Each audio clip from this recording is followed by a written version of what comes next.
All right. Well, thank you everyone for joining us. For the sake of time, we have a lot to cover today. I'm going to jump in with a few bits of housekeeping, and then we're going to just dive right into our conversation. So, um, before we begin, just so you know, everyone is muted. Unfortunately, we won't get to see you today, but if you have questions, comments, please don't hesitate to add them into the chat function or the Q&A section. We are going to open this up to kind of a bit of an open format later on in the session, but for now, don't hesitate with those questions and comments.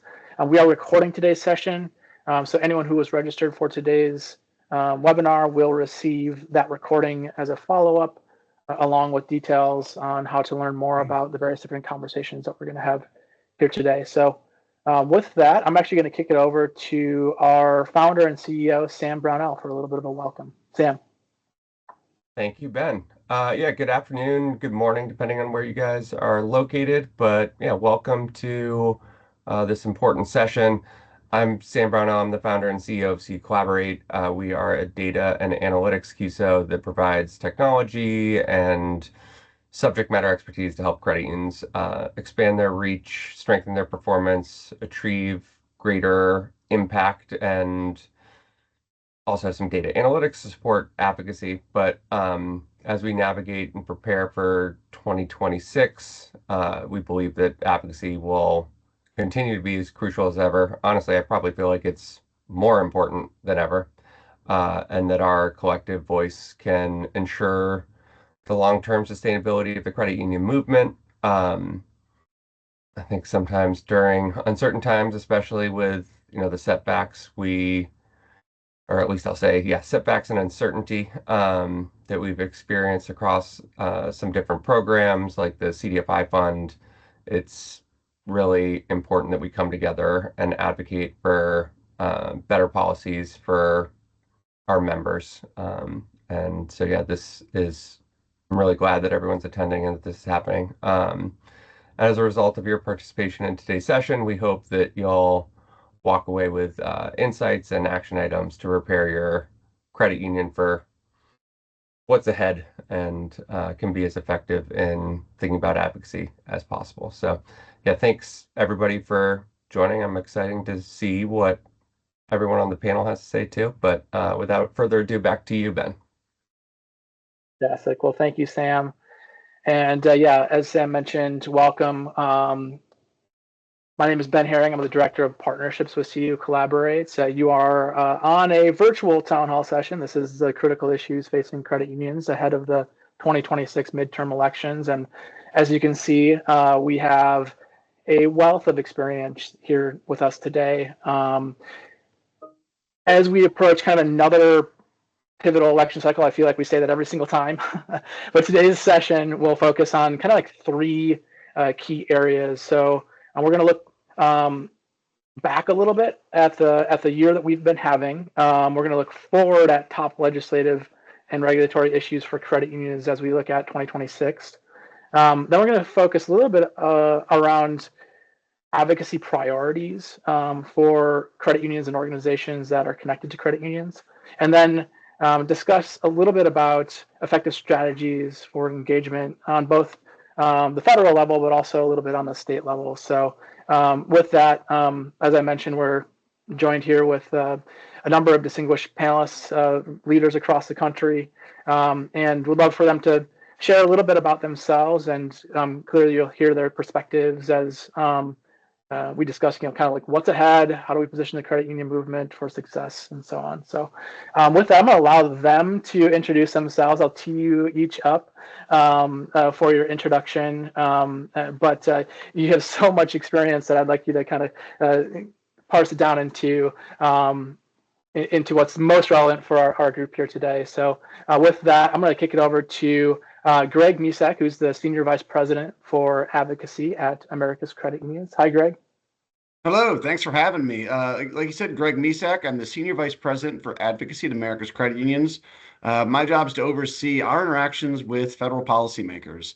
I work with our regulatory affairs team, our legislative affairs team, our political affairs teams, as we work to build and carry out sustained advocacy campaigns across the federal spectrum. I've been in Washington, D.C. for 26 years. Explains a lot of the gray in the beard here. Started working in Capitol Hill. I've been in advocacy at trade associations, multi-client, and I'm really excited to be here and talk with y'all. Fantastic. Thanks for joining us today, Greg. I'm going to kick it over to Mr. Anthony Hernandez, who is the President and CEO at the Defense Credit Union Council, the DCUC. Hi, Tony. Hey, Ben, thanks, and I appreciate that. I'm Tony Hernandez, the President and CEO of the Defense Credit Union Council. I'm industry associated for almost 10 years in the Air Force in 2016 after a 12-year career. Was stationed all over the country and overseas, and so one of the unique things DCUC is we are nationwide, and we're able to. It's funny just seeing all the regional differences, just the way people handle things, but also some of the unique challenges that each communities face as well. As we were stationed all across the country. The council, we're growing right now, and we're always looking to better serve the industry and do different things, but also collaborate partners. So that we can provide a unified voice to Congress on important issues. Over. Thank you, Tony. I really appreciate you joining us on the call today. Next up, I'm going to kick it over to Trey Hawkins, the Head of Political Affairs with America's Credit Unions. Hi, Trey. Hey, Ben. Thank you, Ben, for having me, and good afternoon, everyone, or good morning, wherever you are. Like Ben said, Trey Hawkins, I'm Head of Political Affairs for America's Credit Unions, which means I lead our political shop and our electoral engagement with candidates and issues across the country, and have been in the credit union advocacy space for over 20 years now at this point, both at America's Credit Unions and at our one of our two legacy organizations, the Credit Union National Association, prior to that. But before that, I was in the campaign world and consider myself a recovering campaign political hack, but am been very fortunate and blessed to be able to apply some of that experience toward advocating for credit unions and helping credit unions engage in the political process. So excited, looking forward to the conversation today. Thank you, Trey. And of course, last but not least, Mike Reed, Principal at Cornerstone Government Relations. Hi, Mike. Hi, Ben. Thank you for having me and everyone on the call for listening today. My name is Mike Reed. I'm at Cornerstone. Cornerstone's a bipartisan firm. We do federal government relations, state government relations, and public affairs work. I'm actually on the public affairs team, so we sort of are a strategic communications PR arm of our operation. Prior to joining Cornerstone, I come from the Republican, even though I'm a very bipartisan firm, I do come from the Republican side of the aisle. I was at the Republican National Committee for 7 or 8 years, where I was the chief of staff there for the last 2 years. And prior to that, I have a lot of experience doing communications and PR work for both the RNC, Republican Senate races, and a governor's office across the country. So I have some state house level experience as well. So that's my career in a nutshell. Definitely some political hack in there, same as you, Trey. Back to you, Ben. Thanks, Mike. Yeah, and as you can tell, Mike's going to give us a little bit of perspective from outside of the credit union space. We're going to focus a lot of our conversation, of course, on what's affecting credit unions here today. And so, as we jump in, we're going to spend a lot of our time on what does a year ahead look like. But to give us a little bit of context, I wanted to reflect a little bit on how 2025 has been thus far. Of course, we're navigating an entirely new administration. And so I'm going to ask each of you just to reflect a little bit on how the year thus far has been going, some successes, some challenges. Let's start off kind of in the credit union space, and then Mike, we'll end with you on a little bit of a broader perspective on what the general environment has been looking like. Tony, I'm going to kick it over to you first, and then Greg, I'll put you up next. Yeah, it was a very busy year, I think, for a lot of people. I think things got real, when credit unions appeared on a list of offsets for the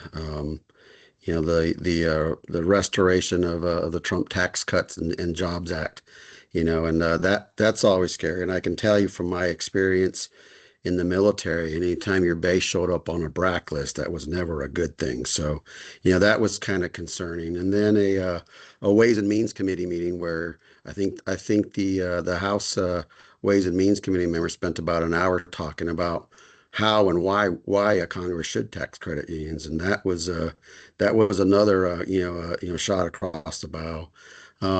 We've been responding to banker attacks that have been there all year long, along with all the other side issues that have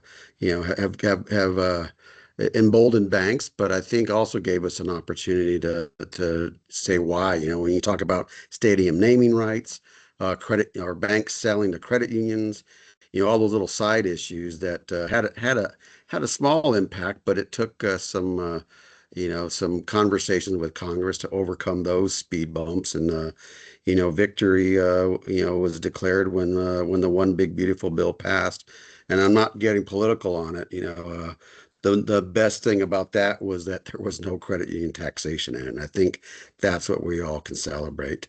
And then moving on to all the other stuff, which is still ongoing, and that's with the National Defense Authorization Act, and there's a couple credit union priorities in there. Biggest one there was fighting the Credit Card Competition Act, and that was a sustained campaign all year as well, along with just protecting other things like the guarding against the Community Reinvestment Act, the CDFI fund, and a whole bunch of others. And I'll leave some things for my colleagues to discuss as well. But I will say this: we could not have done it without a team effort and everybody coming together and really just tag teaming, our political messaging on both sides of the aisle to keep credit unions in the position they are now. Thank you, Tony. Greg, thoughts? Yeah, I mean, I got to agree with Tony that the number one thing is we're not taxed. That's a big win. That was an important bill. It's critical for the president and Republican leadership to get it through. And, he's right. We had to work. We had to tell our story. We had to go out there and hit the ground. But outside of that, we've also had a lot of other wins that I think credit unions should celebrate. The Genius Act got signed into law, and it took a lot of work, a lot of sustained effort, but we ensured that credit unions are on par with banks when it comes to being able to issue and offer stable coins. We also included a huge win in there to allow credit unions to custody digital assets on behalf of their members. So we've got a couple really big wins right there. In addition, early on in the year, you saw some wins on the regulatory side. Congress overruled through the Congressional Review Act, the CFPB's overdraft rule. Also, you saw the CFPB withdraw the 1071 and 1033 rulemakings. I think it's going to be huge for credit unions. Those are going to be very burdensome, particularly the 1033 open banking rulemaking. The way it was originally drafted could have been devastating for credit unions. So we've had some real wins, and I think Tony's absolutely right. Some have been wins in long-fought battles. We seem to have interchange on the run that we can never let our guard down. We have to keep fighting hard on that because the merchants are going to keep pushing. But the Defense Authorization had a win on CDFI right before we had some setbacks on CDFI. So the first half of the year was generally net positive. I think Tony's also right that it showed some cracks. We've got some work to do on the bankers are trying to divide credit unions between big and small, and we can't have that. We're all not-for-profit cooperatives. We all put our members first, but we can see the attack lines. We can see what they're setting up to do, and we can see the fights we have ahead of us. So a lot of big wins. The industry pulled together and did a lot of work, and we should all be proud. But we're setting up for a very choppy, turbulent next few months for sure. Trey, what does this last year look like for you?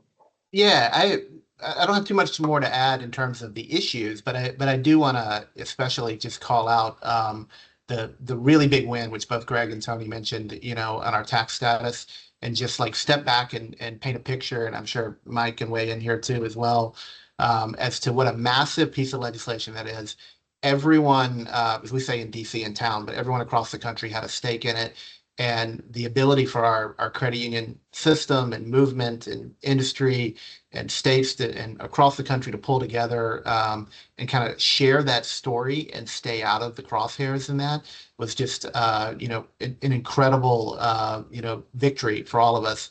And both Tony and Greg alluded to it. Took a lot of work. I know just collected through what America's Credit Unions was tracking, and I know there was a lot more out there. We had more than 800,000 contacts delivered to Capitol Hill. That doesn't happen just by accident. That means that credit unions across the country were mobilizing to activate on behalf of their memberships and activate on behalf of the not-for-profit charter that they hold so dear and that we all hold so dear, and engaging employees, engaging members. And I think there's a lot of lessons in that as we look to these other fights coming up in the future, is that, when we mobilize and when we're willing to engage, our teams and our colleagues, but also educate and engage our credit union members, that, we can be unstoppable if we really kind of lean into it and tell our story collectively. All right. So, Mike, give us the lay of the land from outside of credit unions. Yeah, sure. Well, I mean, look, I mean, that's good to hear about your successes over this year. That's excellent. I think you guys are far ahead of a lot of other industries in terms of what I've looked at and what I've heard even just in the last few minutes about how you built support with both sides of the aisle in terms of avoiding some of the pitfalls and some of the big pieces of legislation over the last year. I mean, but the big picture is, I mean, this administration has been a far different administration than the first Trump White House. They are far more organized. And really, for better or worse, depending on your political affiliation, of course. But the truth is, they've been far more organized, far more mission focused on their goals. There's been way less infighting, and far more streamlined. And so that I expect that to continue. Now, I think the issue here, and when Republicans had all three branches of government, which with the House, Senate, and White House. You'd expect probably even more successes coming, but that's such a slim majority in the House has really proved to be a problem. They've actually probably accomplished more so far with that slim majority than most people actually thought they would. But these days are kind of quickly counting down here. We got the midterms coming up. As sort of we all know, that most of the legislative activity happens, this year, not as much the election year. Certainly, as we get into next summer and fall, things will really quiet down. But really, I think for you guys to be watchful for is, to continue to see how active the administration is. I mean, they've continued to push the bounds, often doing things, outside a typical, legislative or legal process and getting pushback from the courts, or folks suing them, trying to push back on them pushing the envelope a little bit far. So even if Republicans are to lose the House in 2026 and obviously bring in some more Democrat power to try and slow down some of what the Republicans will try to accomplish, I do think that theme will continue a little bit with the White Houses and they're just more power that they've been exerting. Okay, so helpful context. Today, we are currently, of course, in a government shutdown. Let's talk a little bit about how that is potentially going to be affecting short-term, long-term. How does this look from your various different vantage points? Impact, of course, to credit unions. Sounds like organizations and programs like CDFI Fund that are very much attached to the credit union space are being targeted. So tell us a little bit about what the current government shutdown looks like for credit unions. I'm going to shoot this over to Greg real quick. Yeah, absolutely. It's definitely stressful. It's troubling. There's multiple layers of impact. And you got to look at the immediate impact for a number of credit unions, and that we have a lot of credit unions that are government employee focused, be they military credit unions, be they government employee credit unions, Department of Interior, Department of Commerce, State Department, et cetera, et cetera.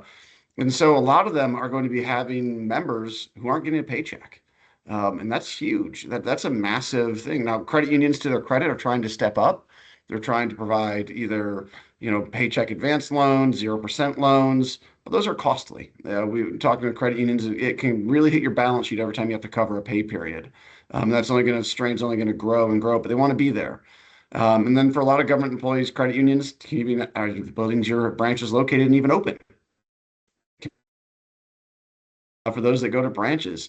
So there's that layer. And I think that's the layer that doesn't get enough attention, both the impact and what credit unions are doing to help their members. That story isn't being told enough because I think it's really an amazing, magical story, and it really shows what credit unions are. But on the bigger macro level, you touched on it.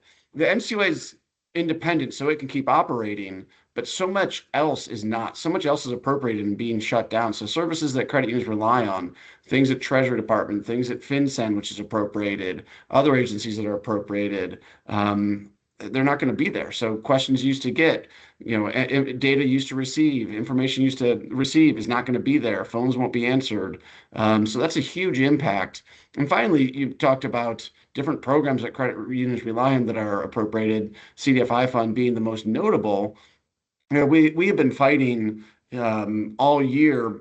Kind of, there's different factions within the Trump administration. We have folks like Secretary Bessent and the politicals at Treasury who understand and value the CDFI fund, and we also have folks like Director Vogt at the OMB who want to get rid of it. And we've been fighting that battle. We've worked effectively with Congress to make sure that CDFI fund continues to be funded, continues to have staff. And what the shutdown did is empowered the vote side of the equation to send reduction in force notices to try to lay off all the staff, which effectively kills the fund in another way. So we're seeing the shutdown empower those who want to get stripped some critical programs that credit unions rely on.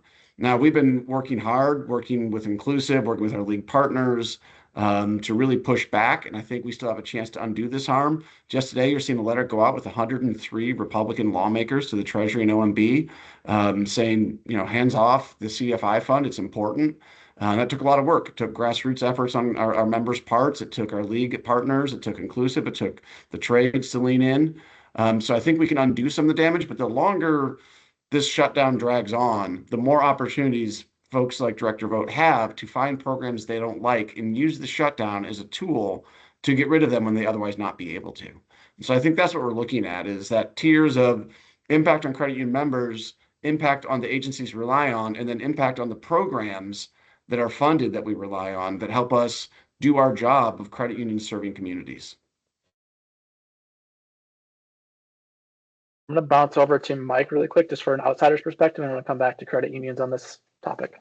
Yeah, I mean, if you'd asked me, in early October when the shutdown would end, I would have told you it would be over by now. So maybe my prognostications aren't perfect, but I do think. I mean, look, we had the original continuing resolution was writ till November 22nd or something. We're quickly coming up on that, so I expect at some point here in early mid-November, we hopefully will see some movement, but. Everything Greg said is right. I mean, but look, we've seen this when talking about the CDFI fund. We've seen this a little bit in other areas where Voight will go or someone will eliminate a group of folks, furlough a group of folks, an agency or department or whatnot, and you'll see them backtrack from time to time, especially when they get the type of advocacy that it seems like you guys have been involved in putting together over the last 24 hours. This is kind of like how some folks operate over there, where it's like, let's see what happens if we send some furlough notices here and see if we stress test this and get hear about it from our Republican friends downtown, our allies, right? So sounds like they're hearing about it now, right? So no prediction on how that will end up, but it just kind of, that question kind of gets at why advocacy is so important, because you can't get to everybody, but if you can have enough of your friends lined up to be able to put together a letter, put together a response quickly to something that doesn't go your way, that can be very effective. So, Tony, I know you're working hand in hand, obviously, with credit union on a day-to-day basis, and probably seeing, intimately the effects of the government shutdown. Talk to us a little bit from your perspective on what this looks like to you. Yeah, I think Greg touched on a lot of those, and so did Mike. Some of of course, the short term is getting everybody paid so they can put food on the table, heat their homes, and put a roof over their heads. Just the basic living essentials to keep that going. I think there's a lot of people living paycheck to paycheck is where you see this magnified a lot. Some of the long-term or longer-term, mid-term, people going into debt, financing stuff on credit cards, just to keep things going. And there'll be, those will all come due, and we'll have to be ready for that. But the bad side of that is we may also see some defaults, just going forward, depending on people's situations. Plus Christmas is right around the corner. And so this is all starting to culminate, in what could be a pretty bad storm coming up. And then, of course, you'll have job changes if the federal government continues to downsize. You'll have, potential loss of members as they move back, back to other places where it's a little bit easier to afford. I think, plan for that and try to stem that. Plus home sales and purchase.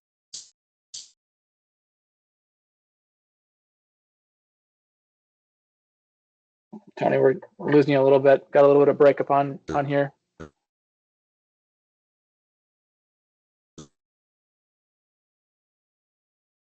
All right, Tony, we're gonna move on. We're gonna come right back to you though. All right, so we talked a bit about last year, where we're at today. We're gonna spend the rest of the time really talking about what's going to be happening, and so I'm gonna pitch this over to Trey to start off with on.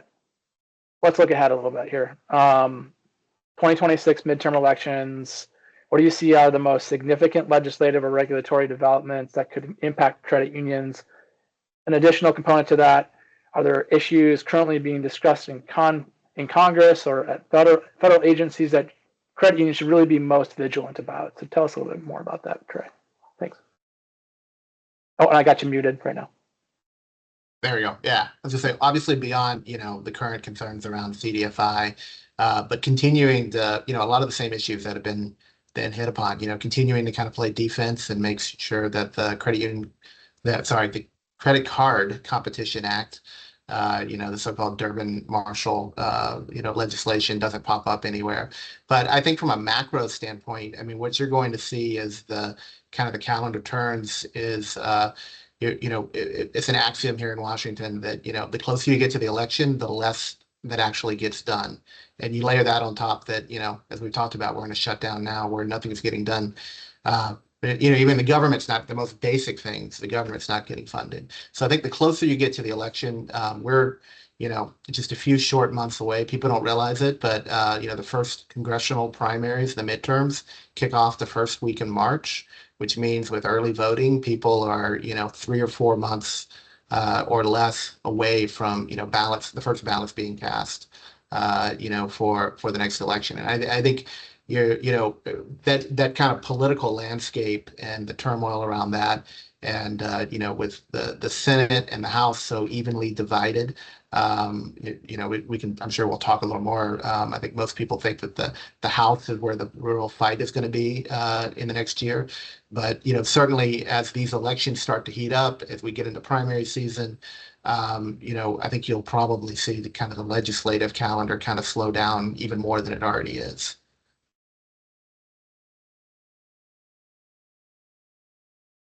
Mike, I'm going to toss this one over to you as well. Yeah, sure. In terms of issues being talked about, I'll probably get into this more later, but I mean, I see, it's possible into next year as, if economic conditions were to deteriorate at all, you could be in a scenario where, you have situations like in past election cycles where big banks might be under the microscope in terms of liquidity, interest rate issues. I know that in the last few weeks there were a little bit of concerns on Wall Street about some companies that had some liquidity and sort of fixed income concerns.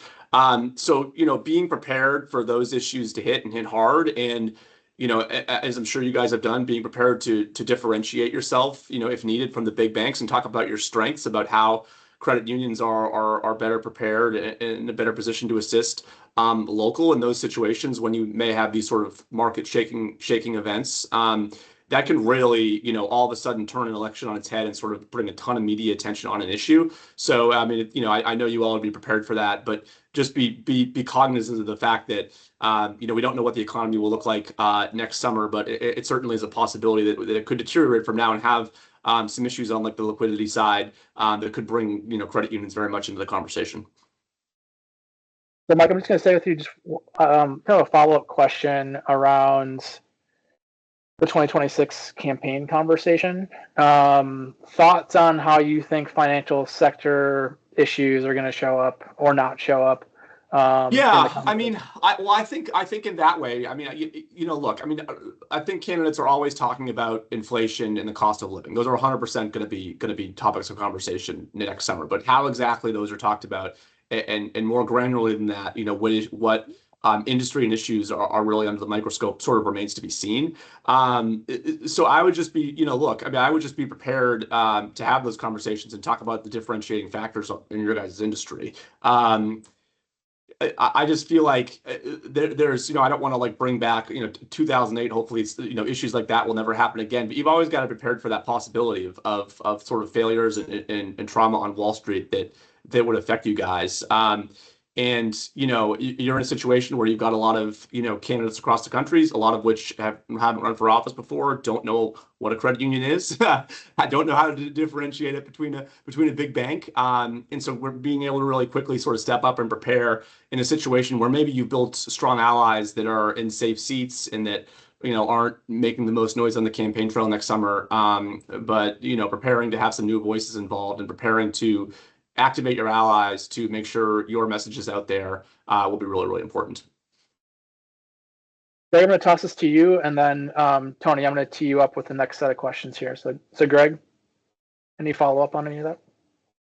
Yeah, I mean, for the next year, I agree with Michael on the bigger picture macroeconomic impact, what we could be facing. I think at the same time we have to be watching that. I do think there's still a lot of activity, assuming the House ever comes back and Congress reopens the government. There's a lot of activity we have to look at around two things that we're really watching. One is opportunities for charter modernization, regulatory improvement. America's credit unions, we talk about protect, empower, and advance. And this is under the empower and advance part of trying to, we have a window. You see this happened back in 2018 with the 2155. You have the opportunity when you have a unified government to potentially move a bill. You can sign into law to provide some good common sense regulatory modernizations. We're really pushing that for federal credit unions, things like loan maturities, investment authorities, business lending, things that just need to happen. Federal Credit Union Act hasn't seen a real update since CUMA back in '98, right? So we're looking at 30 plus years at this point, or almost 30 years. But at the same time, I do think also the area we really need to be watching, there's a kind of legislative and regulatory component. Financial services is evolving. It's changing. We're seeing a lot of digital assets. We're seeing crypto. We're seeing those sorts of things. We have legislation moving through Congress. It's already passed the House. The Senate is close to moving its version. It could be signed into law over the next 4 to 6 months. We need to make sure that as that legislation moves, there's a role for credit unions preserved. And I know America's credit unions, we've been working really hard. We've been talking to key stakeholders. The House passed version protected credit unions. We need the Senate version to do that as well. But at the same time, we need to make sure it protects depositories from an unlevel playing field with crypto. I mean, talk about key players in financial services. The crypto folks have been all over this administration. The money they're pouring into campaigns, the money they're pouring into candidates, they're giving themselves an outsized voice. And they're trying to basically circumvent the regime that banks and credit unions have been living under for a long time. You got to hold capital, prudential regulation, examination. They're going to be able to offer competing products without any of that. And so we need to make sure that we have a bill that protects the integrity of the deposit-taking system and preserves a role for credit unions. So that's one side. The other side is that the CFPB, they're rewriting the 1033 open banking rule, which also promises to revolutionize financial services. The ability to putting in regulation and statute that financial data is owned by the consumer and they can export it to any provider they want. That's a big change. It's a huge change. So these fintechs that we're already competing with, to their credit, they offer some slick products. My kids have a Greenlight card. It's amazing. It's wonderful. I love it. It gives me great control and empowers them. I teach them financial savings. I have friends that work for banks and their CEOs are like, I wish we'd thought of something that good. But you have something like those. You have these fintechs. These especially the younger people. They have a stack of apps on their phone. You go to the conference to talk about. Used to be you'd have your one app for all your stuff. You have your account that has all your things. Now they have like an app for the 401k, an app for the credit card, an app for their savings account, an app for their checking account, an app for this. And these fintechs want to offer those apps. And if they can come in and just go to your credit union and say, by regulation, you have to give me, John Smith's data so I can offer a competing product. that changes our world. And so we have to get that rulemaking right. So there's both risk and opportunity, because we could also get the other way around where we have a right to take it from the fintechs if we get this rulemaking done right. So I think both in the legislative with the crypto digital asset world and the open banking discussion happening, there's a lot of both risk and opportunity for credit unions. And that's going to be really fascinating discussion we have over the next couple of years. So kind of transitioning a little bit then, as you're planting a little bit of the seeds here on that, Greg. I'm going to transition this over to Tony for a moment. Tell us a little bit about what you're looking at ahead, but also let's talk a bit more granular about how advocacy groups are working to protect and maintain, evolve the credit union movement as we look into this year ahead next year. Tony. Yeah, sure. Yeah, going back, a couple steps, because I know a couple folks mentioned some liquidity stuff. If we see some economic effects, we were very fortunate to advocate and get the extension of the Central Liquidity Fund and the NDAA as well, and that's going to help a lot of the corporate credit unions. If we get to a liquidity crisis, so we're watching the NDA as well. And of course, we've been all over the CDFI fund. I don't want to go back over that. I think I had some internet issues. That's why I was moving around to a better signal. But no, other stuff that we're seeing, I guess, is protecting the credit union foundation stuff, being vigilant on Credit Card Competition Act, guarding against the Community Reinvestment Act. We got some other things. Greg mentioned the Genius Act. That's all great, but the things I worry about going into the future, and we'll get into how advocacy works, is we're seeing a huge wealth transfer happening right now over the next 20 years, $84 trillion moving from baby boomers. And I think it's going to skip Gen X, which is my generation, and it'll go right to millennials and Gen Z. And a lot of that's because of second and third marriages later on in life for a lot of these baby boomers, right? Greg sort of touched on it. A lot of these, Gen Z and millennials are using fintech banks, like SoFi, because it's easy, it's cool, it's on their phone, and I think credit unions are going to have to compete for top of wallet concerns, and that gets into stablecoin. It's already here. I've been in a couple establishments, and you can pay using crypto now. I was in a Steak and Shake in Indianapolis, and you can do that already. And so I think regulation will happen here very, very soon. The other things I worry about, we don't talk about a lot, is post-quantum computing, right? What's that? That appeared all of a sudden, is the computing power of computers, or just quantum computers. I think we're expecting Q days moved up from 2035 to 2030, right? And what quantum computers do is they don't work linearly; they work simultaneously, and you can crack encryption codes. And so a lot of credit union people, CEOs I talked to, a few of them said, well, I'm not going to have to worry about that. I won't be around when that crisis hits. Well, yeah, your money will. And if your money is no longer in your bank account, that's something to worry about. And so I think there'll be a lot of legal ramifications if we're not prepared for that. And commercially available quantum computers are forecasted to be available in 2027. So we're a year away from all that. And so if you take a moment, Google post-quantum computing, there are some techniques and stuff you can do to prepare for that, but those are coming in, hard and fast. Plus, succession planning, I think NCUA will hit that. I'll start regulating that in 2026. Something that's coming up that we're taking an interest in, and I know, Greg, we've talked about this before, but with one board member at NCUA, being limited in what that person can or can't do illegally, not having a full board.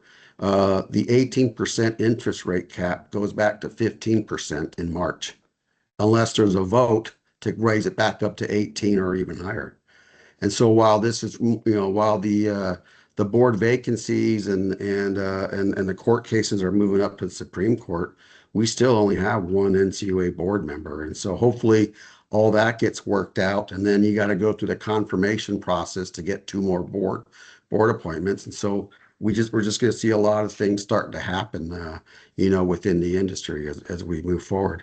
As far as advocacy, I'll just simplify it. The best thing you can, that trade associations and leagues can do is listen to your members, find out what's impacting them, and be accessible. You gotta answer the phone. When a CEO calls, they got to be able to reach out and touch you, and then come up with credible solutions, and then I think working together like we did on the tax exemption issue, and collaborating. There are many voices out there in the industry, and not just credit union industry types. There are system partners that have a stake in the credit union industry's future as well. And so if you're dealing with with Allied Solutions or Earnest Consulting group or any of these other True Stage or any of these other entities, they have a stake in it too, and they also contribute PAC dollars and funds to congressional campaigns as well. And so how do we all work together so we're all rowing in the same direction? And once again, I'll leave some space for the others to chime in or add on, just sort of starting off with that foundation. Over. America's credit unions, thoughts on how do we as an industry remain aligned, consistent across all the various different communication channels and national league levels, state levels, etc. Well, I'll start and let Trey, finish it. But Tony was right. The biggest thing we need to do is make sure that we communicate with each other. It's really easy, especially I can't fathom the credit union CEO, especially that small credit union CEO who's trying to do 6 different jobs to keep their institution afloat, finding time to be part of this. And so when you attend conferences, you attend meetings, attend webinars, email, call, that we need, that input's so important. That's how we find out what matters to our credit unions. That's how we find out what's wrong. We want to be there, like I said, to protect, empower, and advance our credit unions. That's America's credit union's goal. DCUC has a similar mission for their defense credit unions, and so we need to know what's the problem so we can go out there and fight for you. We need to know where the pain points are. We need to know what's wrong so we can go out and tell that message. Tell us where there's an issue. Tell us where there's a problem. But like Tony was absolutely right, and I think anyone who's worked at a trade association knows it has to be two-way. We have to communicate with our members. We have to answer that phone. We have to respond to that email. We have to be at those meetings. We have to be present for our members to have that discussion, have that dialogue. And I think it's such a critical factor.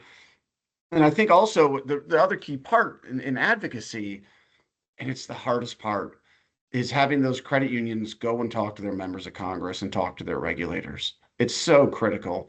I know it takes time. I know it's hard. You're trying to run your institution. Staffing's hard. You got to be there. I'm a lobbyist. Tony lobbies. He has Jason. We have Trey.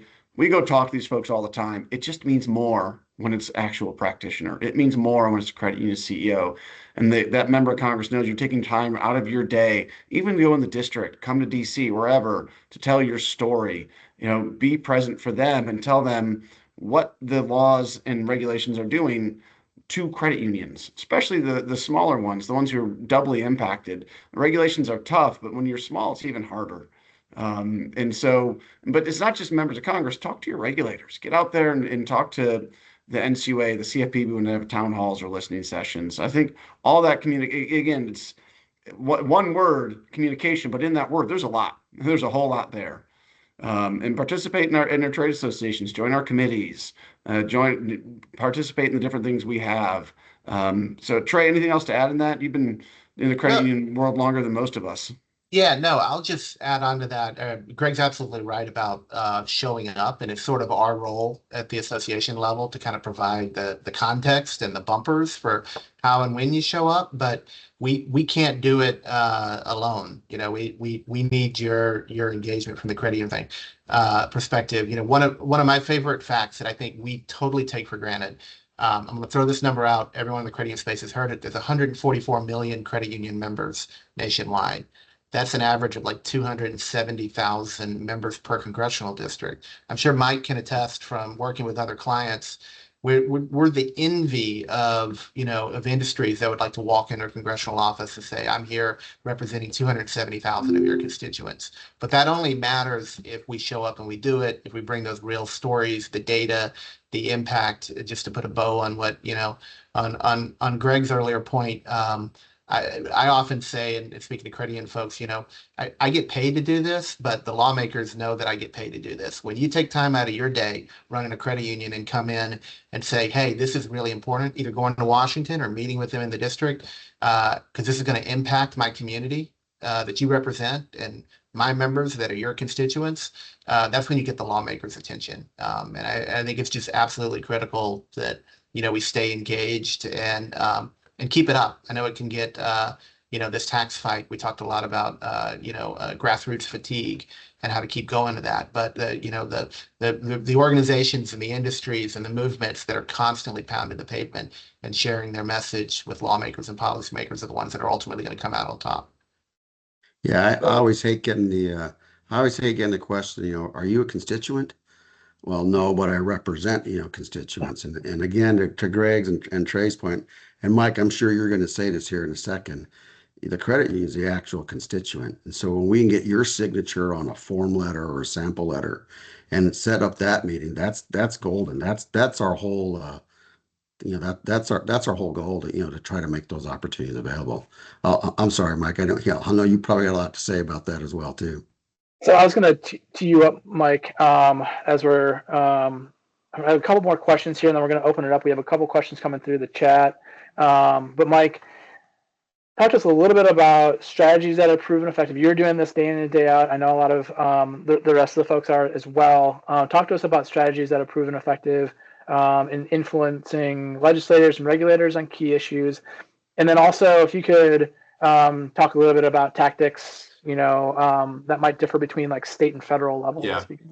Thanks. Yeah, absolutely. Everything these gentlemen said is totally spot on. I mean, over the last few years, the media ecosystem has totally changed.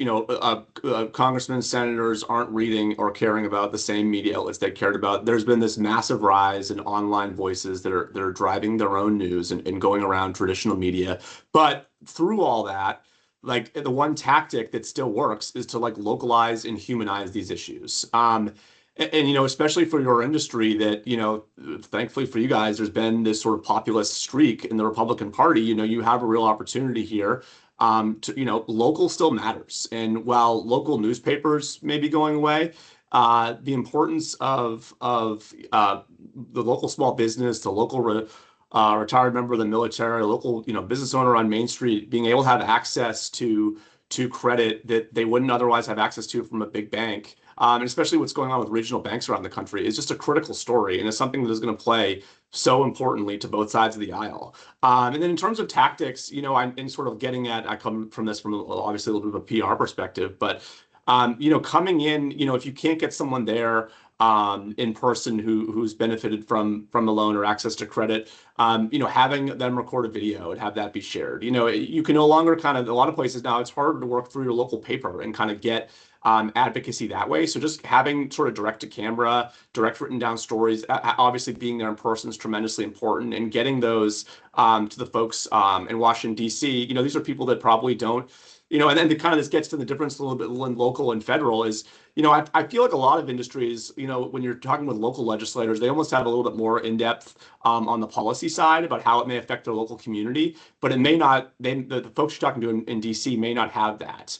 And also sort of the difference on the local side and the federal side is that, in a lot of communities, you can build your stakeholders. A lot of communities that may be, mostly Democrats in charge or most Republicans in charge. You can kind of focus on one side of the aisle or the other, build your allies, and you're kind of good if those allies stick around a while. What we've seen in DC has just been like totally the opposite of the last couple of years. I mean, we have so many new legislators here. So like getting in with these new folks early, telling them your story about their local communities and the importance of credit unions to them.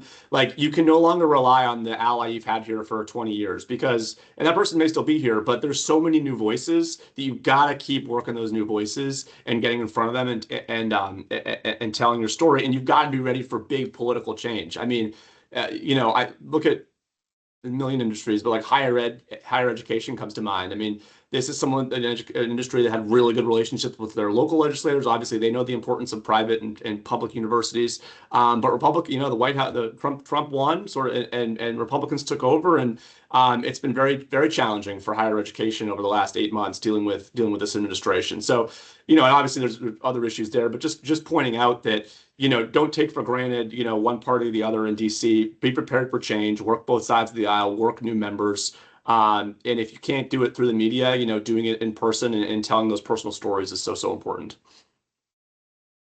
So I definitely want to leave some room for some of the questions that we have coming through. I'm going to ask a few of the questions that are that I can see right now. If you do have other questions or comments, please again drop them in the chat, and then we'll sign off with a few final questions here to round out the session. But getting to some questions from the audience. First of all, this was thrown out to Trey or Michael.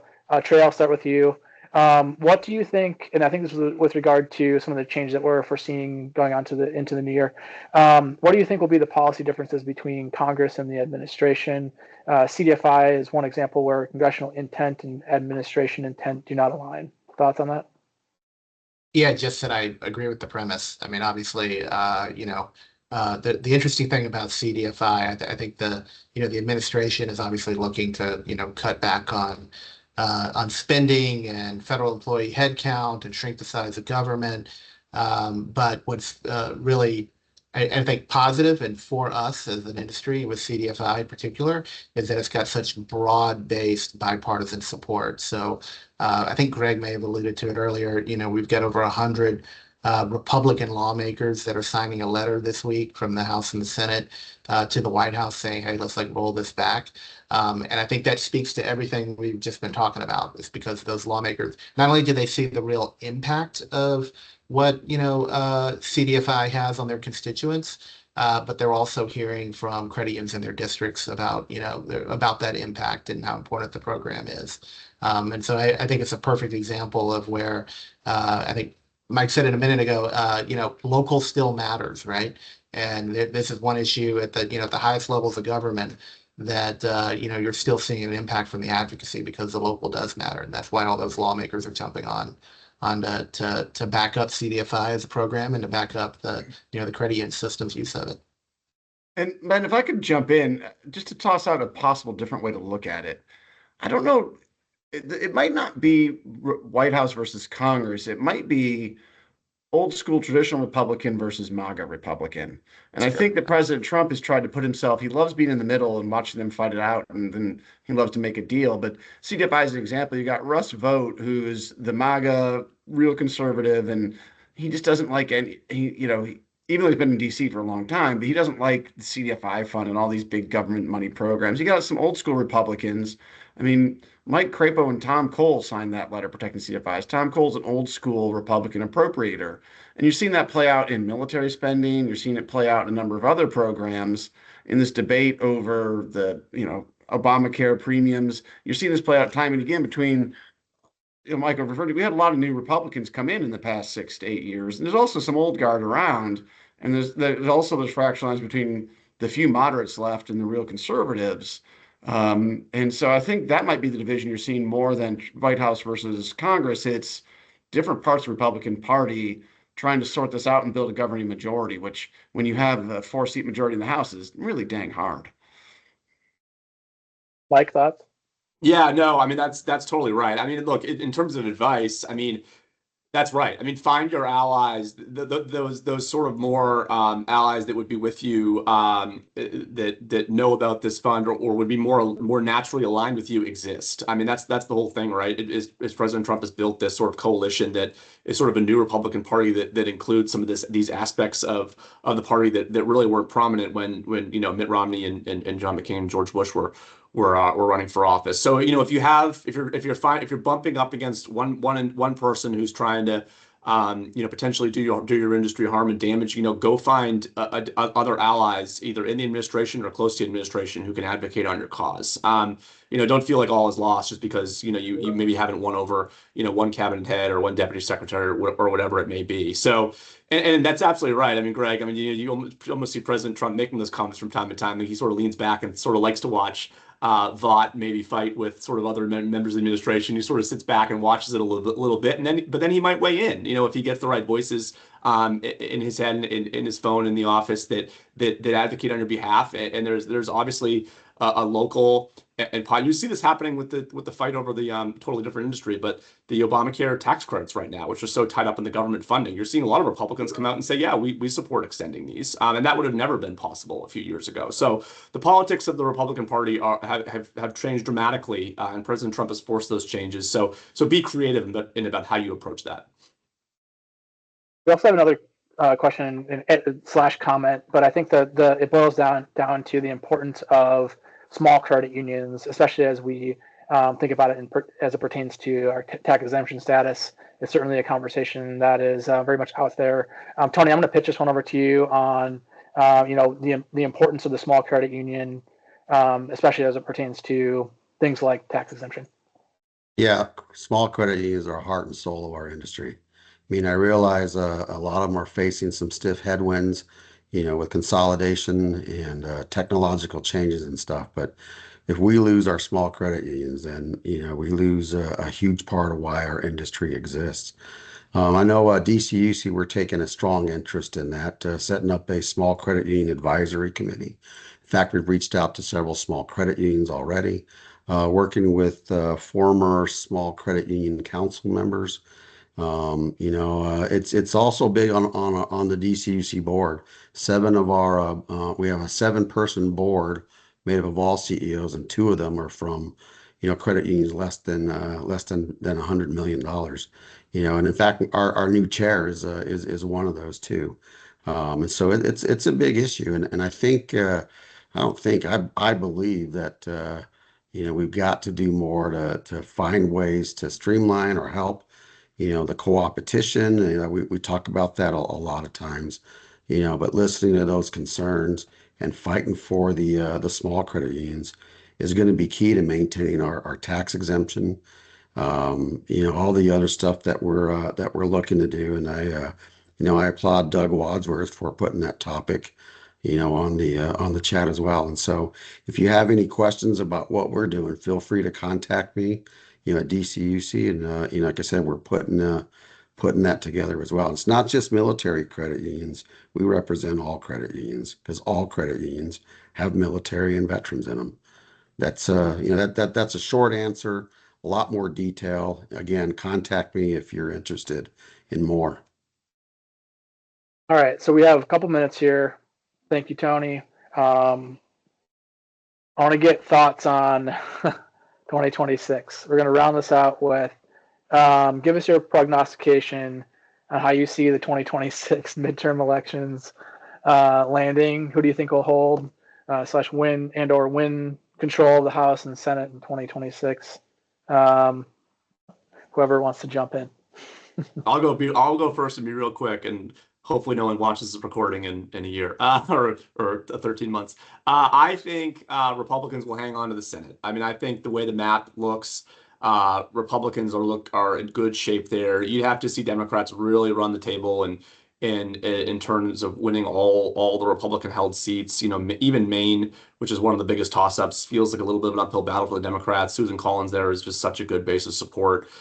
You'd have to see them put a seat like Ohio or one of these other reaches or Texas in play in terms of a flip to see them win back the Senate. So I just don't think that seems super likely right now. The House, on the other hand, I do think Democrats are probably a slight favorite to win back the House. However, redistricting is sort of going to be a key thing you're going to hear about over the next few months. Obviously, there's a California a referendum on the California ballot, which will decide whether California is able to redraw their maps, which could be an additional 3, 4, 5 Democrat seats. Of course, Republicans in Texas are trying to do the same. Could turn out where you sort of have no blood in terms of you have some blue seats that add some Democrats, some red seats that add some Republicans. But still a lot remains unseen there. So that will play a big part in in who wins the House. I'd still say the Democrats are maybe a slight favorite there. Trey, I know you had some thoughts. Yeah, no, not too dramatically different. The only other thing I'd add in terms of a wild card, I think the redistricting is definitely a wild card, and I would add there was breaking news today that Virginia is looking at redistricting. So which could scramble it and add more Democratic seats into play. But I think the real wild card is going to be what are voters talking about and worried about, a year from now, 2 weeks out from the election, or 8, 9 months from now. Is inflation still an issue and affordability still an issue? What's the economy look like? We didn't get into it, but the Democrats are trying to make healthcare an issue through the Obamacare subsidies because that's an issue that they typically have performed better with voters on. So I think you see if the economy is smooth sailing and Republicans are successful in getting more redistricting on the table than Democrats, they may be able to kind of hold on in a super tight race. But if Democrats are able to flip the script of the conversation and kind of neutralize the redistricting, then I would agree. They're probably slight favorites in the House, and completely agree with Mike that the Senate is probably likely to stay Republican. Fantastic. Well, thank you guys. We're at the top of the hour. I was hoping that we'd have a little more time, but I want to be very respectful of everyone's calendars. I know you all are very busy, so thank you so much for joining us. We'll have to do it again sometime, Ben. There's just more to ask. I think we will likely ask you to join us again. For everyone on the call here today, thank you so much for taking some time out of your day to hear us out. Obviously, I don't know if we have a magic 8 ball, but as we approach 2026 midterms, it's clear that I think we have a powerful story to tell as credit unions. It's centered on people, access, community. It's really, I think, really going to be critical for us to come together as an industry. One plug, we'll be hosting some more webinars. We will likely do more of this in the future. The next one coming up is going to be kind of related to CDFI, but helping credit unions focus on obtaining and retaining their low-income designation as another way to potentially protect some of their regulatory relief that they have with the CDFI fund. So more information to come on that. Thank you again for joining us, everyone. Greg, Tony, Mike, Trey, very much appreciate you guys. Thanks for having us. We'll talk soon. Thank you. Thanks, everyone.